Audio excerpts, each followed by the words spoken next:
It seems I am in my steampunk era, my darlings. We're doing double Jules Verne. This time, Master of the World. Chapter 1. What happened in the mountains? If I speak of myself in this story, it is because I have been deeply involved in these startling events doubtlessly among the most extraordinary which this 20th century will witness. Sometimes I even ask myself if all this has really happened, if its picture dwell in truth in my memory and not merely in my imagination. In my position as head inspector in the Federal Police Department at Washington, urged on, moreover, by the desire which has always been very strong in me to investigate and understand everything which is mysterious, I naturally became much interested in these remarkable occurrences. And as I have been employed by the government in various important affairs and secret missions since I was a mere lad, it also happened very naturally that the head of my department placed in my charge this astonishing investigation, wherein I found myself wrestling with so many impenetrable mysteries.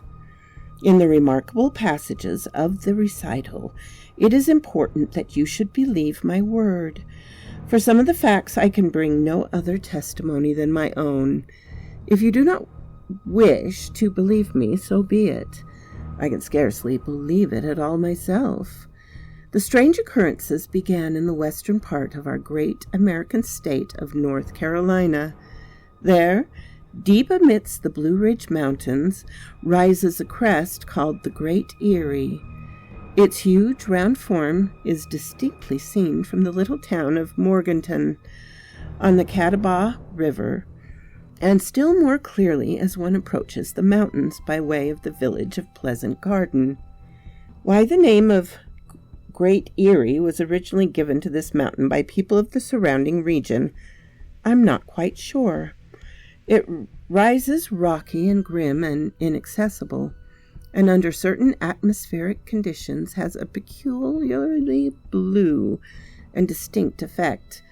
But the idea one would naturally get from the name of it is a refuge for birds of prey, eagles, condors, vultures, the home of vast numbers of the feathered tribes, wheeling and screaming above its peaks, beyond the reach of man. Now, the Great Erie did not seem particularly attractive to birds. On the contrary, the people of the neighborhood began to remark that on some days the birds approached its summit, they mounted still further, circling high above the crest, then flew swiftly away, troubling the air with harsh cries. Why, then, the name Great Erie? Perhaps because the mountain might have been called a crater. For the center of those steep and round walls there might well be a huge deep basin. Perhaps there might even lie within their circuit a mountain lake, such as exists in other parts of the Appalachian mountain system, a lagoon fed by the rain and the winter snows. In brief, it was not this the site of an ancient volcano, one which had slept through the ages, but whose inner fire might yet reawaken. Might not the Great Erie reproduce in its neighborhood the violence of Mount Krakatoa, or the terrible disaster of Mount Pelee? If there were indeed a central lake, there were not danger that its waters, penetrating the strata beneath, would be turned to steam by the volcanic fires and tear their way forth in a tremendous explosion, deluging the fair plains of Carolina with an eruption such as that of the 1902 Martinique. Indeed, with regard to this last possibility, there has been certain symptoms recently observed, which might well be due to volcanic action. Smoke has floated above the mountain, and once the country folk passing near had heard subterranean noises, unexplainable rumblings. A glow in the sky had crowned the height at night. When the wind blew the smoky cloud eastward towards Pleasant Garden, a few cinders and ashes drifted down from it, And finally, one stormy night, pale flames reflected from the clouds above the summit cast upon the district below a sinister warning light. In presence of these strange phenomena, it is not astonishing that the people of the surrounding district became seriously disquieted, and to the disquieted was joined an imperious need of knowing the true condition of the mountain. The Carolina newspapers had flaring headlines. "The Mystery of Great Erie." They asked as if it was not dangerous to dwell in such a region. Their articles aroused curiosity and fear. Curiosity among those being in no danger themselves were interested in the disturbance merely as a strange phenomenon of nature. Fear in those who were likely to be the victims if a catastrophe actually occurred. Those more immediately threatened were the citizens of Morganton and even more the good folk of Pleasant Garden, and the hamlets and farms yet closer to the mountain. Assuredly, it was regrettable that mountain climbers had not previously attempted to ascend to the summit of the Great Erie. The cliffs of rock which surrounded it had never been scaled. Perhaps they might offer no path by which even the most daring climber could penetrate to the interior. Yet, if a volcanic eruption menaced all the western region of the Carolinas, then a complete examination of the mountain was become absolute necessary. Now, before the actual ascent of the crater with its many serious difficulties was attempted, there was one way which offered an opportunity of reconnoitering the interior without clambering up the precipice. In the first days of September of that memorable year, a well-known aeronaut named Wilker came to Morganton with his balloon. By waiting for a breeze from the east, he could easily rise in his balloon and drift over the Great Erie.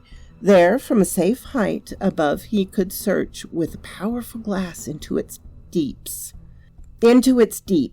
Thus he would know if the mouth of a volcano really opened amid the mighty rocks. This was the principal question. If this was settled, it would be known if the surrounding country must fear an eruption at some period, more or less. The ascension was begun according to the program suggested.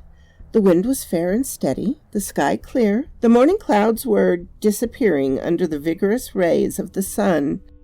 If the interior of the Great Erie was not filled with smoke, the aeronaut would be able to search with his glass its entire extent. If the vapors were rising, he no doubt could detect their source.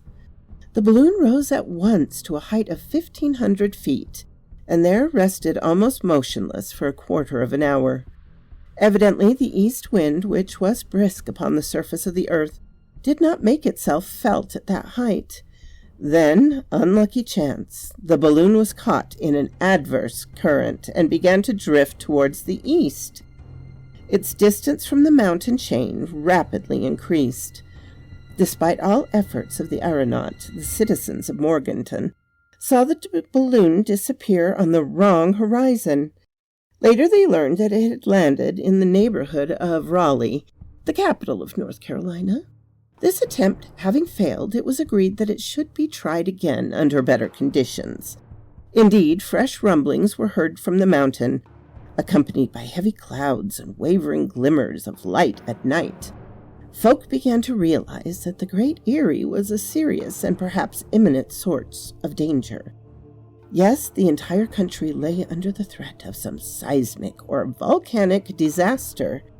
During the first days of April of that year, these more or less vague apprehensions turned to actual panic. The newspapers gave prompt echo to the public terror.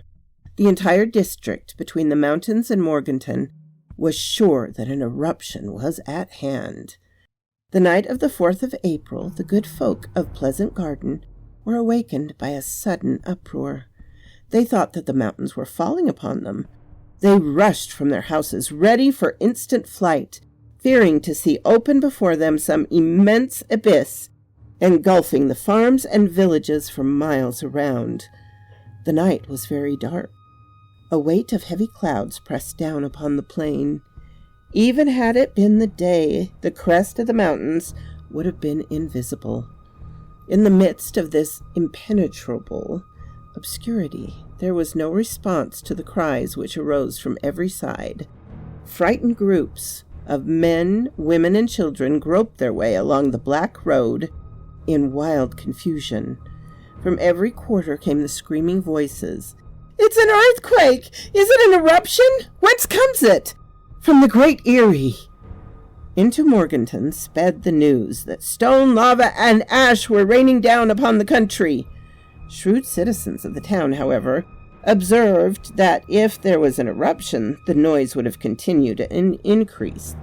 The flames would have appeared above the crater, or at least their lurid reflections would have penetrated the clouds.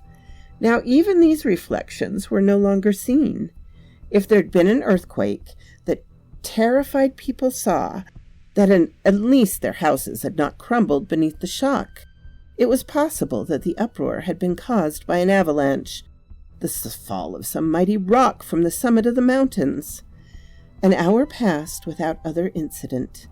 A wind from the west, sweeping over the long chain of the Blue Ridge, set the pines and hemlocks wailing on the higher slopes. There seemed no new cause for panic, and folk began to return to their homes.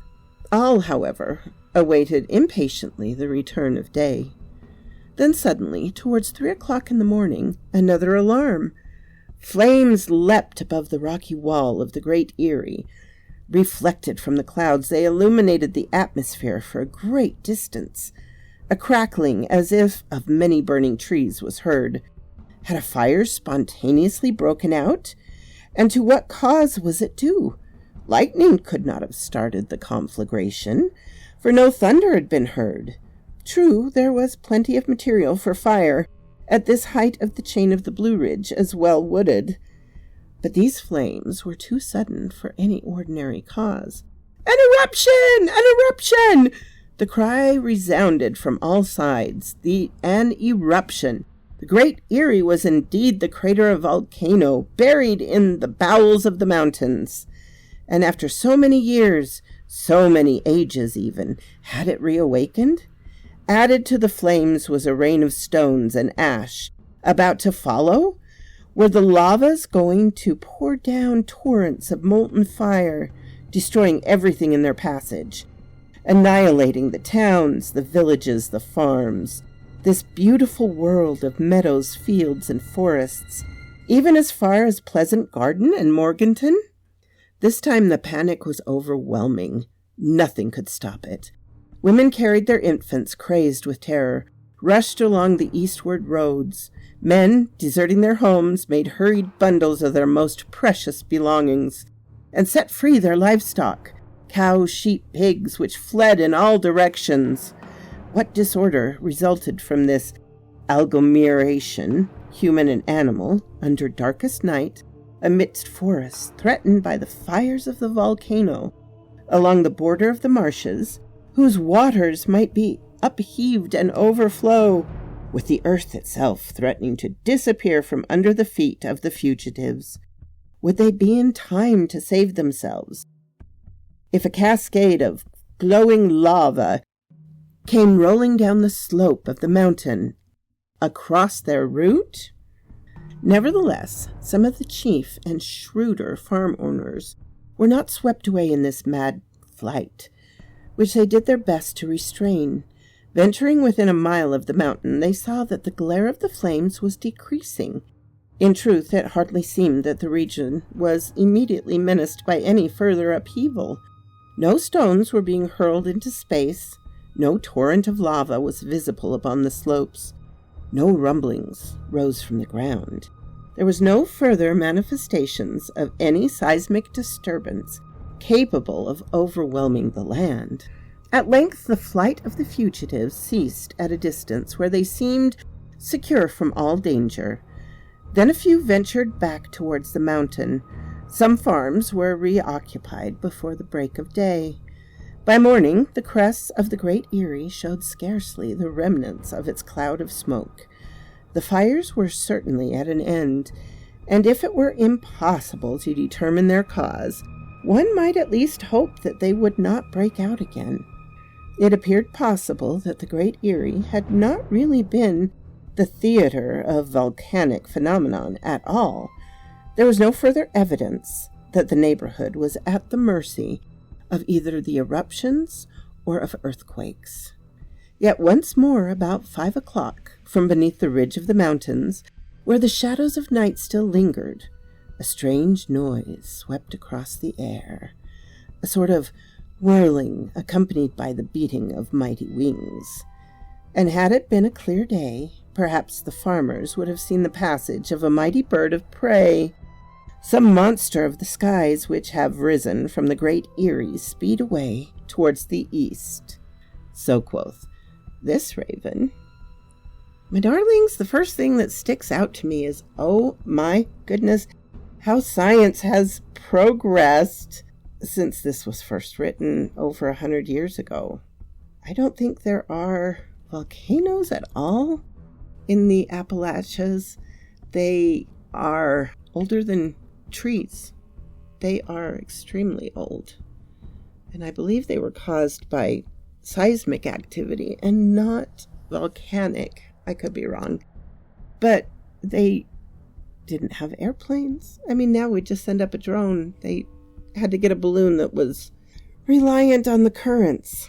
Anyway, fascinating and fun. I hope you all have a great day, my darlings. Bye-bye.